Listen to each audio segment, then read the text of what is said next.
Okay, so I want you to picture a specific moment. It's a moment of vulnerability that I think most of us try to avoid. For sure. You have an idea. Or maybe it's a question, one of those really heavy, fragile questions you've been carrying around for a long time. You decide, finally, to put it out into the world. You type it out, you take a deep breath, and you hit publish. And then you wait for the silence. That's the default expectation, isn't it? You brace yourself for that void. You just assume that, at best, a few people might glance at it and just keep walking. You prepare yourself for the fact that maybe this thing that matters so much to you just doesn't matter to anyone else. It's like shouting into a canyon and not even getting an echo back. Yeah, exactly. But then something else happens. The silence doesn't come. Instead, you hear a sound. But it's not, applause. It's not the sound of people clapping for you. It's a roar, the sound of recognition. Which is a very different frequency. It is. And that is the exact phenomenon we are diving into today. We're looking at a piece from a Substack by Jaime Hoerricks, PhD, titled Starting Where Meaning Lives, the First Shape of a GLP Field Guide. Right. Now, on the surface, this just looks like a housekeeping update. An author saying, hey, everyone, I'm writing a book. Here's the status. If you just skim it, sure. But the reason we're talking about it is that it's this kind of master class in understanding community and expertise and how we treat the people we're trying to help. It draws this line in the sand. It does. It creates this distinction between feeling diagnosed and feeling understood that I think is really going to stick with a lot of people. So let's set the scene properly. Hoerricks is a really prominent voice in the world of Gestalt Language Processing, or GLP. Right. And for those who might be new to that term, we're talking about a way of processing language that is often associated with autism, where people, kids, and adults learn language in these chunks or scripts instead of single words. Yeah, it's a top-down processing rather than bottom-up. And historically, it's been, very misunderstood. So Hoerricks writes this post expecting what is described as a quiet room. The expectation wasn't some viral moment. Hoerricks specifically imagined just a handful of quiet readers leaning against the doorway. The imagery used there is so potent. Hoerricks describes two specific sort of archetypes of readers. First, an adult who has been carrying a question for decades. And the second one. And second, a parent in the car after an appointment. I want to stop on that second one. A parent in the car after an appointment. It's such a specific kind of exhaustion, isn't it? It's a very heavy image. I mean, think about the context. If you're a parent of a neurodivergent child, the appointment is usually a place of deficit. Oh, yeah. You go into this sterile room, a professional evaluates your child against some normative checklist, and then they tell you all the things your child isn't doing. You're just getting a list of failures. Or delays. Precisely. So when you get back to the car, you turn the engine off, and you just sit there. You're processing grief, confusion, maybe some defensiveness. You feel totally isolated. And Hoerricks imagined these people, these really tired, isolated people, finding this work and just, quietly nodding along. But that's not what happened. Not at all. The post says, instead the air warmed, chairs scraped closer, you began to speak. The quiet room became crowded and fast. But Hoerricks makes a distinction here that I think is so critical for anyone building a community. The text explicitly rejects the word audience. And this is a fascinating pivot, because usually in the creator economy, the whole goal is an audience. Right. An audience is a commodity. You broadcast to them, they consume, you measure the engagement. It's a one-way street, really. But Hoerricks uses a different term. A commons. A commons. Now, historically, a commons is a shared resource, like a grazing field in a village or something. Exactly. It implies shared ownership and shared responsibility. In an audience, the expert is on stage and everyone else is in the dark.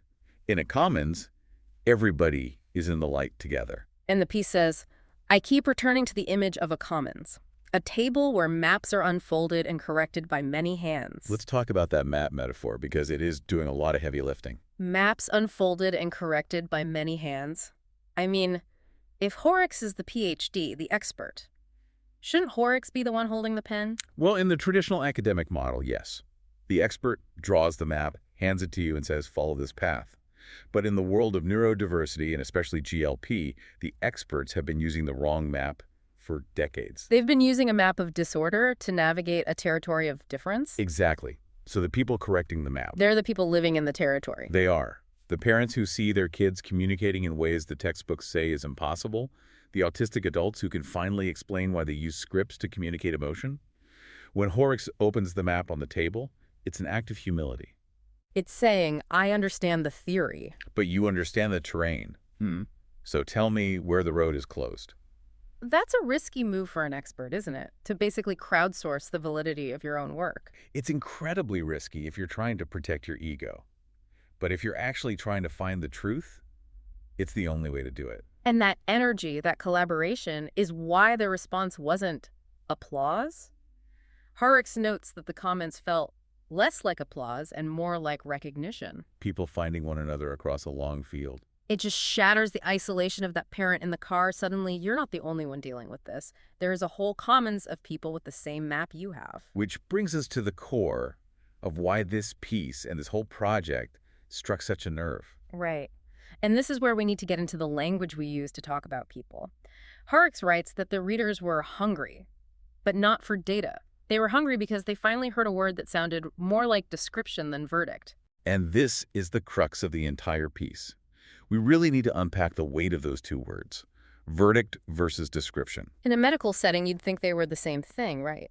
You describe symptoms to get a verdict, which is the diagnosis. Functionally, yes, that's how the system works. But emotionally, psychologically, they are worlds apart. A verdict is judicial.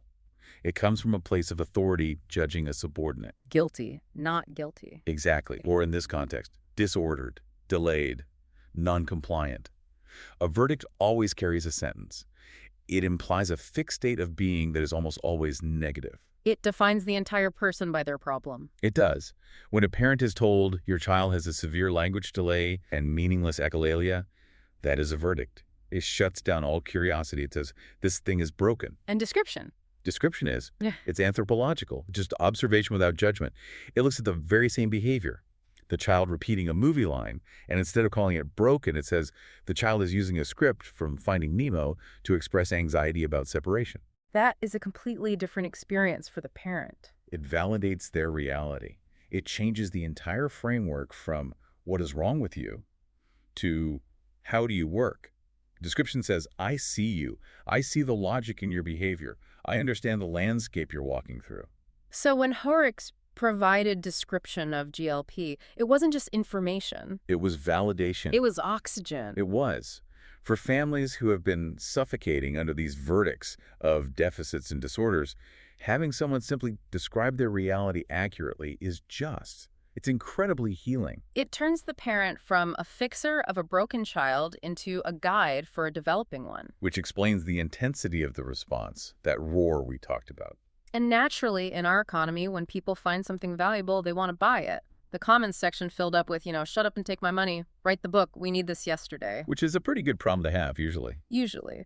But Hoerricks does something really interesting here. Instead of dropping a pre-order link and capitalizing on all that hype, the author pauses. And reframes the whole demand. Yeah.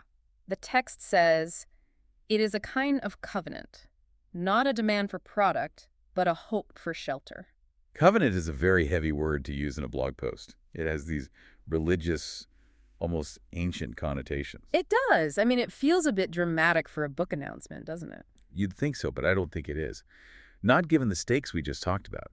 If you see the relationship as just transactional, I give you money, you give me a book, then okay, it's a contract. Not a covenant. A covenant is relational.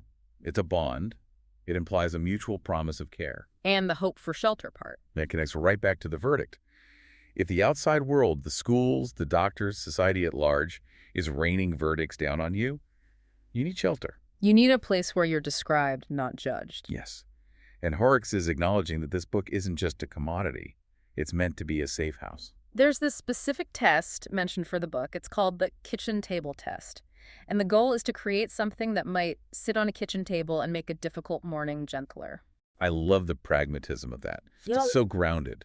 But is it actually practical? We're talking about a field guide. That sounds technical. Can a book really be a high-level explanation of linguistic theory and something that helps you when you're crying over burned toast? Well, that's the ultimate challenge of expertise, isn't it? If your theory only works in the lecture hall, it's useless to the parent. Right. The kitchen table is where the rubber meets the road. It's 7 a.m. The bus is coming. The child is melting down because their socks feel wrong. The parent is completely overwhelmed. That's the difficult morning. Right there, a library book stays on the shelf. A kitchen table book has coffee stains on it. It's open. It's being used to navigate the chaos of real life. So Hoerricks is setting a bar that says this information has to be usable when you are at your most exhausted. It has to offer grace, not just data. But here's the tension. The Commons, is clamoring for this shelter right now. They're desperate, and Hoerricks has to tell them to wait. And this is the conflict between our Amazon Prime culture and the reality of deep, meaningful work. We are all conditioned to believe that if we want something, and we can pay for it, we should have it tomorrow. Right, and Hoerricks writes, I also want to be honest about time, and then drops this line. Gestalt work grows the way gardens grow by seasons rather than schedules. And that's not just a metaphor for writing. It's a metaphor for the subject matter itself. How so? Think about how we treat child development, especially for neurodivergent kids. We are obsessed with schedules. By age 2, they should do X. By age 3, they should do Y. And if they don't? We intervene, we force, we push, we run them on a schedule. We try to manufacture milestones. Exactly. But organic things, like gardens and like human minds, they grow by seasons. You can't yell at a tomato plant to make it grow faster. You can't schedule a breakthrough. You can only nurture the right conditions. So when Hoerricks says the book is growing by seasons and not schedules, it's a modeling of the very behavior the parents need to adopt. Hoerricks is refusing to industrialize the process. If the author rushed the book just to hit a Q3 sales target, it would betray the core philosophy of GLP itself. which is about respecting the natural, valid timeline of the individual. It's basically saying, I respect you too much to give you a product that was forced. It's an act of care. It's protecting the integrity of the shelter being built. Right. If you build a house too fast, the roof is going to leak. Hoerricks is saying, I am building this brick by brick so it actually holds up when you really need it. There is so much humility in that stance. It's resisting the urge to be the guru who has all the answers right now. It's the difference between answering a call and capturing a market. Hoerricks is answering a call, and that requires patience from everyone involved. So we've traveled quite a distance in this deep dive. We started with the fear of silence, and we ended up in a crowded, noisy, supportive commons. We moved from the total isolation of the parent in the car to the shared map on the table. We unpacked that critical difference between a verdict that judges and a description that validates. And we looked at why real understanding, whether it's writing a book or raising a child, it has to happen in seasons, not on schedules. At the end of the day, it's a reminder that the most valuable resources aren't the ones that just give us facts. They're the ones that offer us shelter.